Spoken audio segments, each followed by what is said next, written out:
안녕하세요. 원피스 도서관 원도입니다. 원피스 최신 네타 떡밥 중 원피스의 정체에 대한 내용이 유출되었다는 여론이 돌고 있는데요. 우리가 와노쿠니 에피소드를 진행하면서 새로운 동료로 야마토가 합류할 것이라는 정황이 상당히 많았습니다. 하지만 아직까지도 야마토는 합류하지 않고 있죠. 저는 당시 영상에서 야마토가 절대 합류하지 않을 것이라는 이유에 대해서 가장 큰 이유로 야마토는 모든 것을 알고 있을 것이라는 이야기를 했습니다. 왜냐하면 야마토는 오뎅의 항해 일지를 전부 숙지하고 있었으니까요. 하지만 오다는 여기에서 굉장히 의미심장한 설정을 집어넣습니다. 오뎅의 항해 일지 마지막 페이지는 찢어져 있다는 것입니다. 오뎅 항해 일지 마지막 1페이지는 누가 무엇을 위해 찢었을까요? 찢어야만 했던 이유는 뭘까요?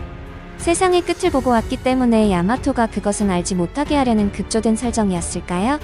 보통은 오뎅이 어떤 목적을 위해서 찢은 게 아닐까 생각했지만 만약 이 부분을 오뎅과 로저의 적대적인 진영인 세계정부나 해군에서 고의로 찢었다면 어떨까요? 하지만 그럴 여유가 있었으면 저 같으면 항해일지 자체를 전부 처분했을 것입니다. 그렇기 때문에 저는 오뎅이나 로저 측에서 의도적으로 마지막 페이지를 찢었다고밖에 생각할 수 없습니다.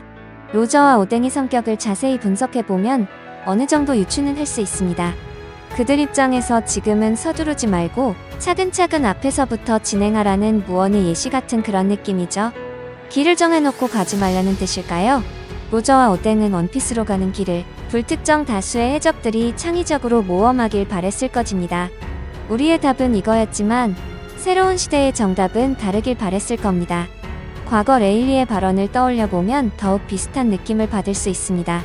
마치 로저의 적단이 도출한 결론을 감추기 위해서일 확률이 높고 루피 일행이 자유롭게 모험을 하길 바래서 다음 세대의 조이보이가 될 인물이라던가 세계를 뒤집을 자들을 위해서죠. 마지막 페이지를 가려놓고 마지막 페이지의 정답은 너희들이 정해라는 느낌이죠. 무슨 공략집 보면서 게임하듯 모험하지 말라는 것이죠. 왜냐하면 결국 로저도 너무 빨랐다고 말했고 그들은 결국 정답에 도달하지 못했기 때문이죠. 오다는 계속해서 구시대와 신시대를 나누는 표현을 하고 있고 결국 새로운 세대의 정답을 원하고 있다는 것입니다. 이 슬로건이 원피스 만화의 가장 중요한 포인트이기도 합니다.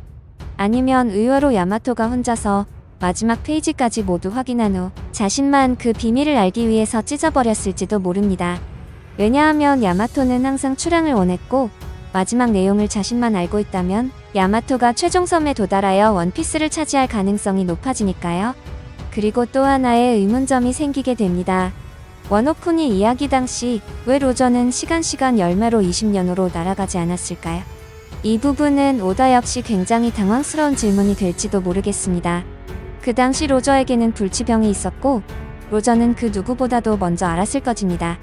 그 당시 토키가 때가 왔다고 한 이야기를 농담처럼 받아들였지만 일단 믿기는 했다는 거겠죠? 능력 자체가 너무 사기적이기 때문에 이 능력에 대해 존재 유무부터 믿지 않았을 확률도 높습니다.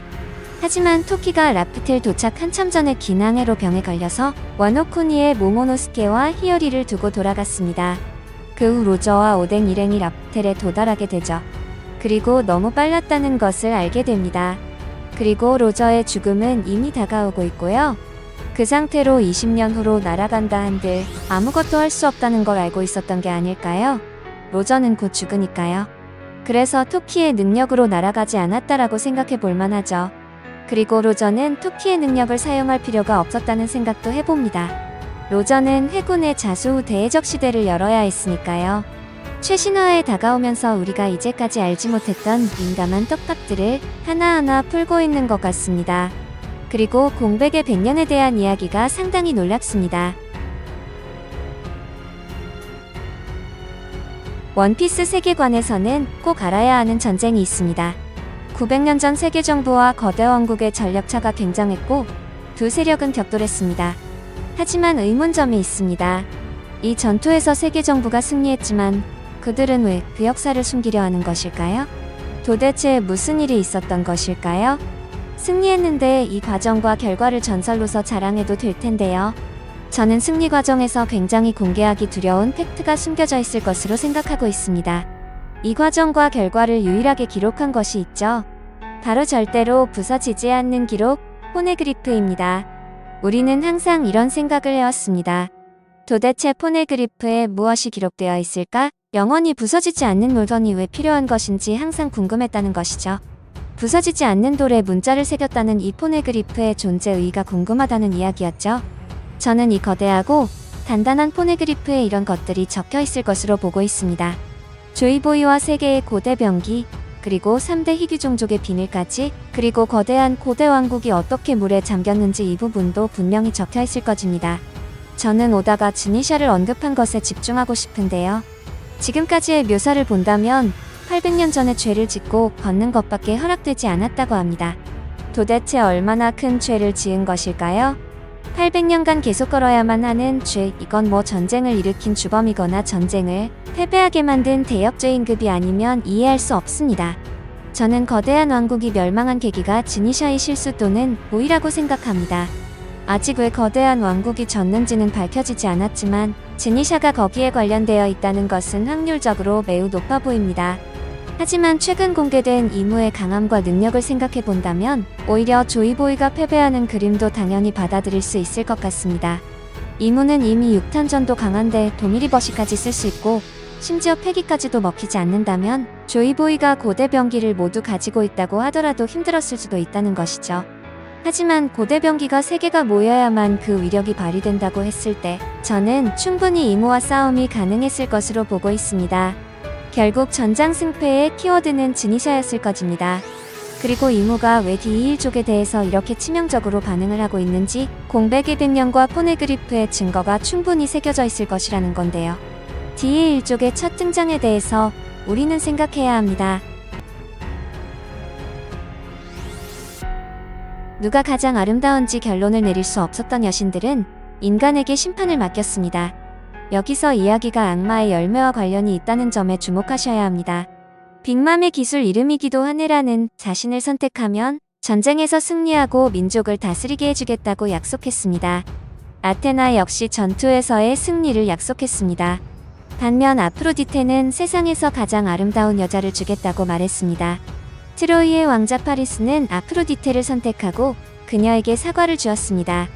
그리고 이 사과 때문에 세상에서 가장 아름다운 여인 헬레네가 납치되었고 이로 인해 역사상 가장 큰 전쟁 중 하나인 트로이 전쟁이 발발했습니다. 이는 현재 갓벨리의 상황과 매우 유사합니다. 원피스 세계에서 가장 아름다운 여인을 두고 모두가 싸우고 있습니다. 그리고 원피스에서 가장 아름다운 여인은 매우 이상한 섬, 여자들만 사는 섬, 아마존 릴리 출신입니다. 아마존 릴리와 이모의 관계에 대한 이론은 네펠타리디 릴리 여왕이 이 섬에 자신의 이름을 붙여 아마존 릴리가 되었다는 것입니다. 네펠타리는 고대 이집트 이름이고 릴리는 꽃의 이름 중 하나입니다. 우리는 이모의 방에 있는 꽃들과 릴리의 이야기, 그리고 네펠타리라는 이름의 연관성을 다른 영상에서 자세히 다룬 바 있습니다. 그렇다면 아마존 릴리 섬의 이름에 릴리가 들어간 이유는 무엇일까요? 만약 정말 관련이 있다면 이는 많은 것을 설명해 줍니다. 아마존 릴리는 항상 원피스 세계관에서 가장 아름다운 여성들을 배출하는 것으로 알려져 있습니다. 우리는 글로리오사가 갓벨리 전쟁을 일으켰고 해적들의 99%가 그녀를 노리고 왔다는 것을 알고 있습니다. 800년 전으로 돌아가 보면 릴리와 이모의 관계를 엿볼 수 있습니다. 제가 항상 말하는 예시가 있죠. 우리는 우리들이 싫어하는 사람의 사진을 방에 걸어두는 것은 불가능합니다. 조금이라도 소중한 사람이 아니라면 말이죠. 이무도 마찬가지입니다.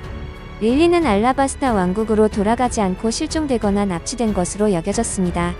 그녀의 출신이 글로리오사나 보아 행콥처럼 아마존 릴리였을 수도 있습니다. 당시 알라바스타의 왕이 그녀에게 반해 결혼했을 수도 있습니다.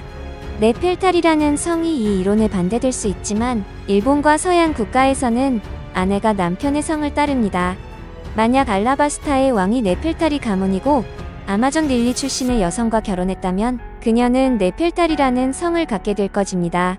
아마존 릴리는 모두 여성이므로 그들에게 어떻게 성씨가 있을 수 있을까요?